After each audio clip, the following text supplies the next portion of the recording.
Thank you so much for joining us today. Could you please introduce yourselves to the viewers? Sure. My name is Kate Baxterkopf. I am an at-large residential representative for the council, and I also serve as the chair of the Inclusivity Task Force. And I'm Brian Martinson. I'm one of the Grid 2 residential representatives, and I'm serving as the chair of the Transportation Committee, and I also work with Kate on the Inclusivity Task Force. Nice. And tell us a little bit about the district and what some of the pertinent issues that you're working on are right now. Well, so the macgr Community Council is District 14 in the city of St. Paul. It's bounded by Summit Avenue on the north, Randolph on the south, the Mississippi River on the west, and Ide Mill Road on the east. Very lovely district, right? Right. Yes. So we're home to a lot of colleges and then largely a residential neighborhood. Nice. So do you have challenges with the colleges? I know there are a lot of people who are renting there, and there's also homeowners. Is that something that comes up a lot with council meetings? So we have 3 standing committees, and they deal with all of those kinds of issues. Brian can talk more about the Transportation Committee. The Housing and Land Use Committee talks about variances, and then also issues that face renters and trying to have outreach to those. And then we have a Community Building Committee that tries to get folks together and do event planning throughout the year. So we definitely weigh in on all of those kinds of issues. Yeah, we also sort of interface with a couple of other community organizations that are not part of the district council system, but that do deal with those issues. For instance, WISNAC is a group, the West Summit Neighborhood Advisory Committee, which is actually was impaneled in 2004 by the city council as a way of sort of having St. Thomas work with neighbors and community councils that sort of interface around the St. Thomas campus around issues of concern. So that there can be better relations over time. So, yeah. Well, it's part of what makes the Mac Grove area so appealing, are the wonderful educational institutions there. And in fact, we do have, we both get funding from both St. Thomas and from McAllister College, and from, and we have representatives from those entities that also participate with us on our board and our committees. And you were explaining earlier that it's a 501 nonprofit. Each of the district councils in St. Paul is its own 501c3 not-for-profit, and each of them receives a certain amount of funding from the city to engage in their activities, and they do fundraising for the rest. Nice. And what are your favorite things to work on during the year? What do you feel really brings a lot to the community that you get to contribute when you're on the council? I'm going to talk about transportation first. So transportation has been focusing a lot, and this actually feeds into the Inclusivity Task Force work as well. We've been focusing on transportation equity issues a lot this year, focusing on the concept of complete streets, that our streets are not just for motor vehicle traffic, but also equally for pedestrians and for people who get around by transit or by bike. And so in addition to the equity concerns, we've also been focused on trying to promote more sustainable transportation alternatives that people can engage in.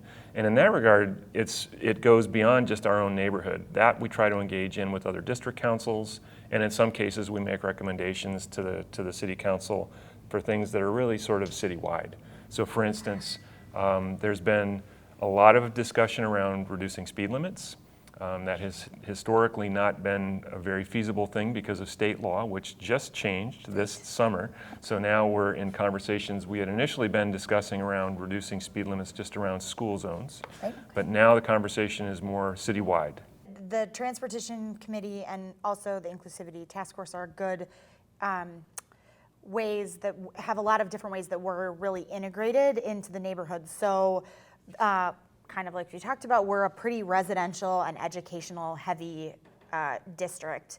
We don't even have a library, but we have 2 public elementary schools, 1 private elementary school, and then another public and another private elementary school that are on the other side of Randolph Avenue. And a middle school. And a middle school. Yeah, and we have a middle school. My daughter attends that middle school. Yeah, like we have a middle school and a lot of and the council is supposed to be for everyone who lives, works, plays, or comes to Mac Groveland. And so we have a lot of students that either, a lot of them live in the neighborhood, but a lot of them come to school to go in the neighborhood, and we want them to be able to do that safely.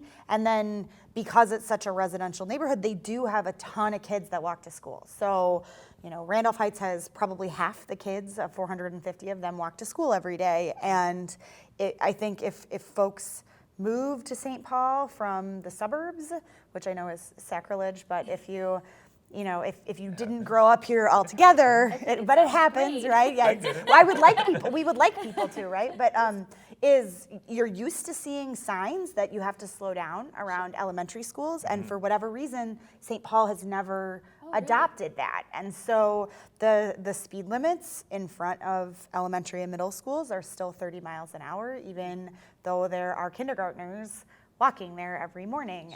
And so that's one thing we've done in the transportation committee, but I think some of our inclusivity task force work has been trying to make sure and to get better over time at making sure that the council itself, as in the people that are on it and participate in our structures, are representative of the neighborhood, both in terms of demographics and in terms of if you own your house or if you rent it, or if you come here to work or you come here to go to school, and in making sure that the programming that we do and the concerns that we're focused on also represent all the different kinds of folks that and all the different ways that you can live or work or play, or there's one more, worship in Mac Groveland. And it sounds like you have regular meetings that community members can attend as well. Could you tell us about those a little bit if people want to get involved? Yeah, so we meet pretty much monthly. We often do not meet in August, but aside from that, we meet pretty much every month as a board. It's precious summer. Exactly right. Hard to get people to show up. And those meetings are open to the public. We have the agenda set, but there is notice given ahead of time if people are interested in the topics that are being discussed. In fact, this evening when we leave here, we're going to be testing for the first time it won't be live streaming, but it will be, we're planning to move to live streaming of these events to make it possible for people to participate in these meetings at least passively, but without having to be present physically, because that can sometimes be a barrier for a lot of people. So so that's the board meetings. Then the committees meet generally once a month as well. Right. Okay. And there's a calendar on the website. It kind of depends. So the community building committee pretty much always meets at the same time. They have a set committee. Every committee has a set committee schedule, and that committee schedule is on the website. The Housing and Land Use Committee, because we review every variance before it goes to the Board of Zoning and Adjustment.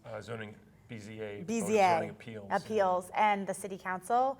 We sometimes have additional meetings when folks have BZA deadlines that are before our next meeting. And those are always open to the public. I think attendance at them varies depending on how strongly people feel about particular developments or issues that might come before the committee. Okay. And we've been trying to do more with working with the other district councils that border us as well. I was so wondering. Some with the Union Park District Council to the north and some with the Highland Park District Council to the south. We've got these boundary issues. Like there have been concerns about traffic at the Trader Joe's parking lot. In and out of that parking lot has been a problem for pedestrians and bike riders in particular. And so the Highland Park District Council Transportation Committee and the Mac Grove Community Council Transportation Committee have met to work on that together to try to bring some resolution. And recently there was discussion of the potential for a Starbucks being floated at the corner of Hamlin and Randolph. That's again sort of a border crossing, right? So, so again, you have to convene. we had a joint meeting, and I think that was more out of convenience initially, but we recognized that would be something that we would likely be working on together. Right. And there's other topics as well, because some of these main thoroughfares, Snelling, Fairview, Cretin, Cleveland, all these go through multiple districts, right? And so the issues that affect those streets from a transportation issue, but also their land use issues, affect these councils kind of together in a lot of ways. And there's an overlap, I think, between kind of how we think about political districts. So Ward 3 would be Highland Park and Mac Groveland, and how the rules for what you can do zoning wise are a little bit different there than they are in the rest of the city, but they're the same between those two issues. So it's helpful to coordinate on what does a design standard look like and how do we apply these zoning rules, and when somebody asks for a variance, what are they really asking for? That can be helpful to coordinate. I've heard many people say that St. Paul is so wonderful because residents really care about their communities. Do you find that this system with the district councils and yours specifically has contributed to pride in the neighborhoods and things that are going on, events and things too? I think so. I think it does in a lot of different ways. I mean, I think if you participate as either a board member, which is an elected position, or you can come if you're a neighbor and you just want to participate in one of these committees, you don't have to be elected. You just show up for 3 meetings in a row and then boom, hey, you're a member, just like that. And so we try to encourage people to come and participate in those committees because that's really where the work of the council gets done. Okay. And then the committees typically make recommendations up that get approved by the board, and then they usually take the form of recommendations to the city. And so it does, any participation in any of those parts of our work, it increases your understanding of what's happening in your neighborhood. It increases your awareness of things. Hey, there's a new restaurant going in. Estelle is going in on St. Clair. Yeah. And I learned about that just because of it coming to the Housing and Land Use Committee. So, so I think it does. I think for those that participate, it does. But I think it also, it raises awareness as well as pride in the neighborhood. Sure.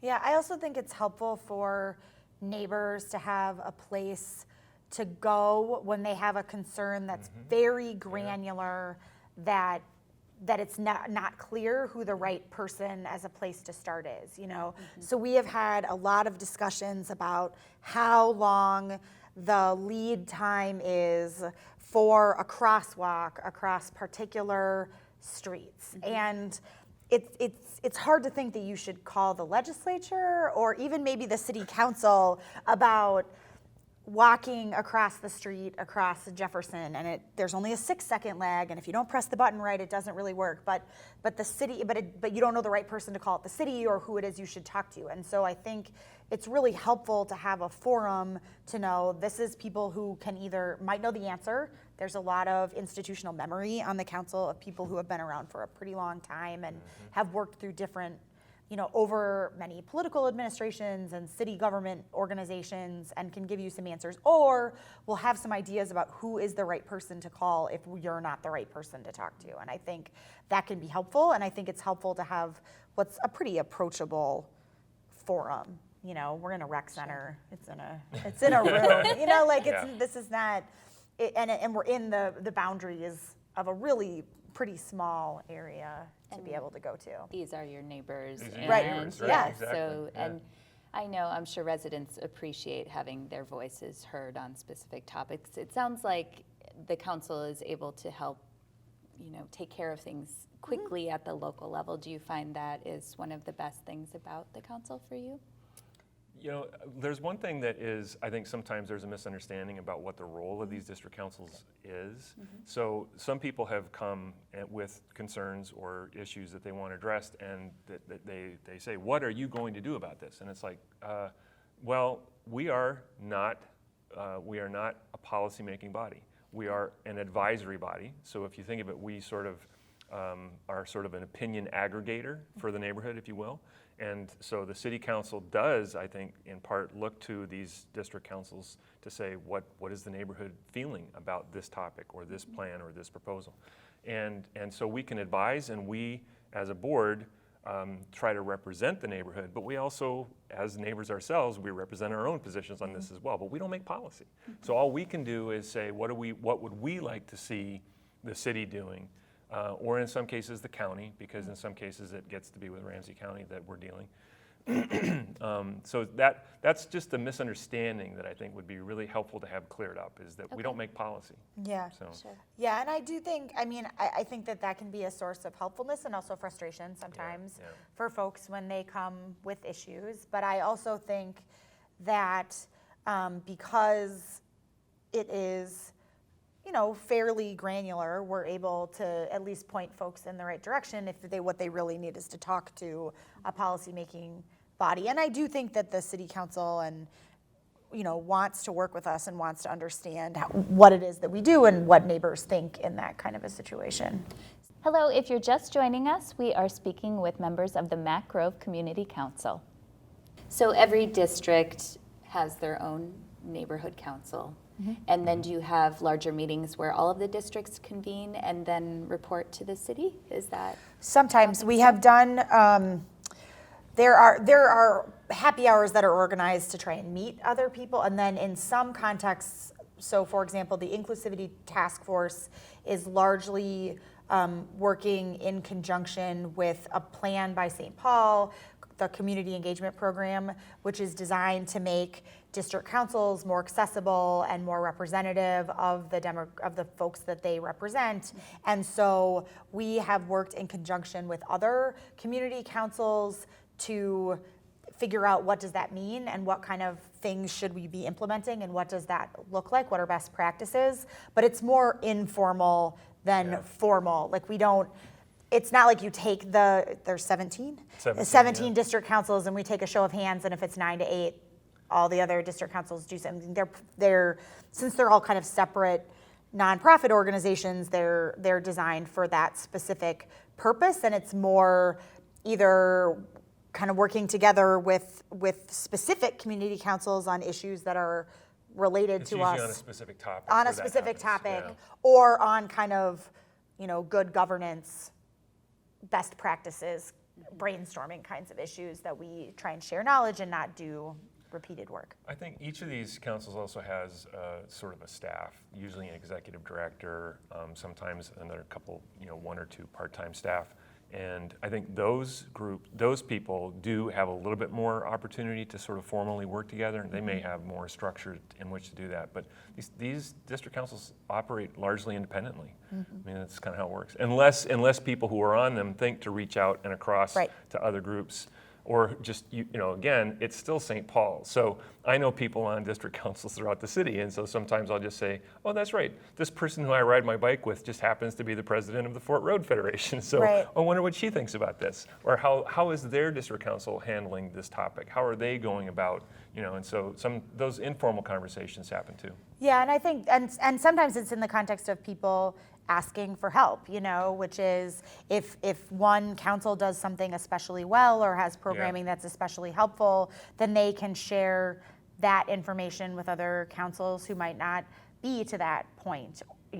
One of the things the Inclusivity Task Force has been really trying to do is we can get certain kinds of demographic information from the census, right? We know who lives here. We largely know racial, educational, income, employment background, and we know kind of what the housing stock is in the area. But there's lots of information that we don't track through the census and that we can't necessarily get good information on, but that we would like to be representative of.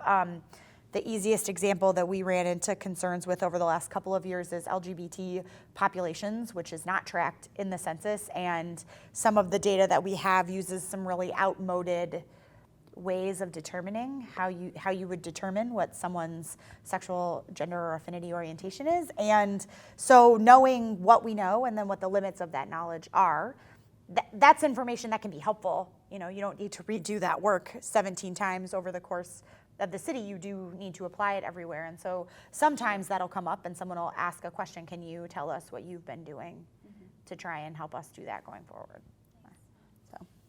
And how do you feel the best way for people to get involved? I know you were mentioning committees. Are there certain committees that you could let us know what the topics are of each committee? Well, before I would talk about the committees, I would talk about the programming that happens throughout the year in the neighborhood. So we participate and host a number of events throughout the year and we participate in other like citywide activities. Like for instance, there's 4 annual I don't know what you call them, detritus collection events that are hosted at different points around the city. And so people from Mac Grove Community Council will volunteer to go and staff that garbage. It's not garbage. It's junk Yeah, collection. Hazardous material. Yeah, well, yeah, Well, hazardous yeah, I mean, material. everything from Yeah. old television sets to old couches and everything in between. So Yeah, and there's a fair amount of recycling, so Yeah. that you can bring your stuff, and then other people can come take things that are still usable.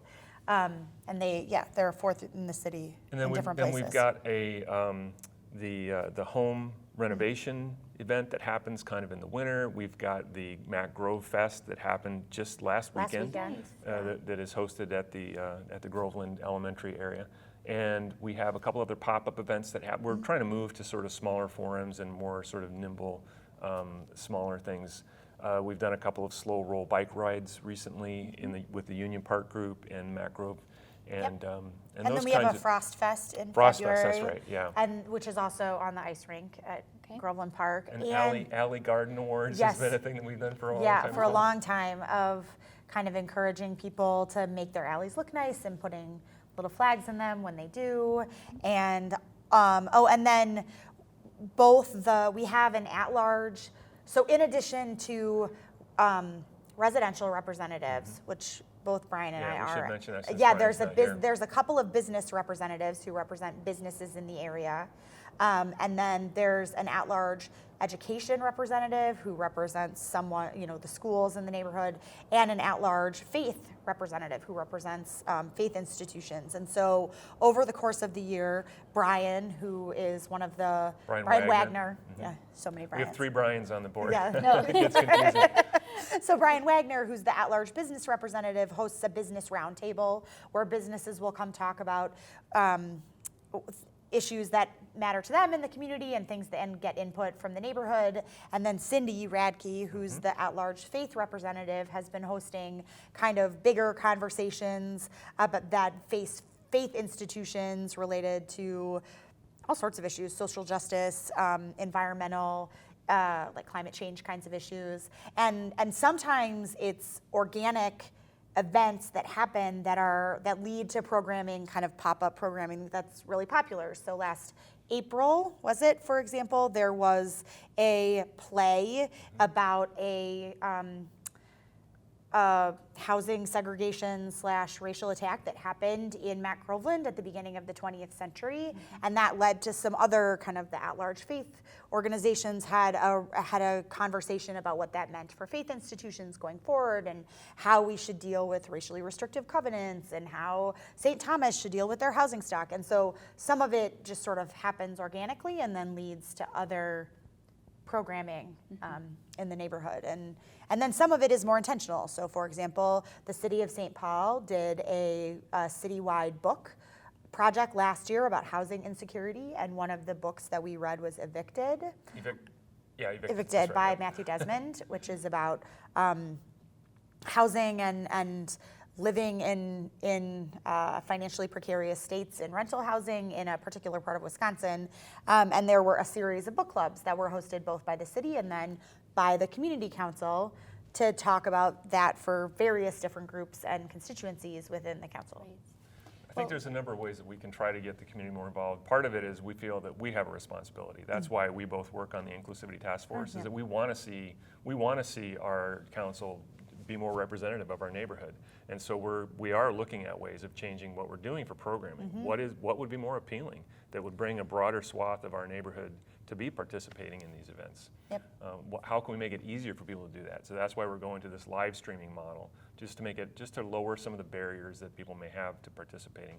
If you're a 2-parent family with kids, you got a busy schedule, it's hard, you may not be able to find daycare for the kids to be able to come to an evening meeting, right? So trying to overcome some of those hurdles to make it a little bit easier is what we're up to. We are just a little bit left time, but wrapping up, could you just let us know, moving forward, maybe the top few priorities this upcoming year for the council?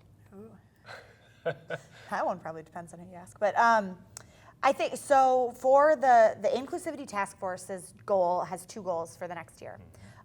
One of them is related to making the council more diverse and representative of the community, and one of them is related to making sure our programming is accessible to everyone in the community. So we'll be working on implementing and then testing out kind of a live stream process and how to make first the big council meetings and then hopefully some of the committee meetings available to either watch or participate remotely. And then we are kind of in an ongoing process of reviewing all of our events to try and add additional events that are needed for the neighborhood and get rid of or not, or phase out those that might be more obsolete. Housing and land use is situational because it depends on what the developments are in the neighborhood. I think there are a few of the last couple of years that are largely over. So hopefully the controversy surrounding them ends with them. You never know.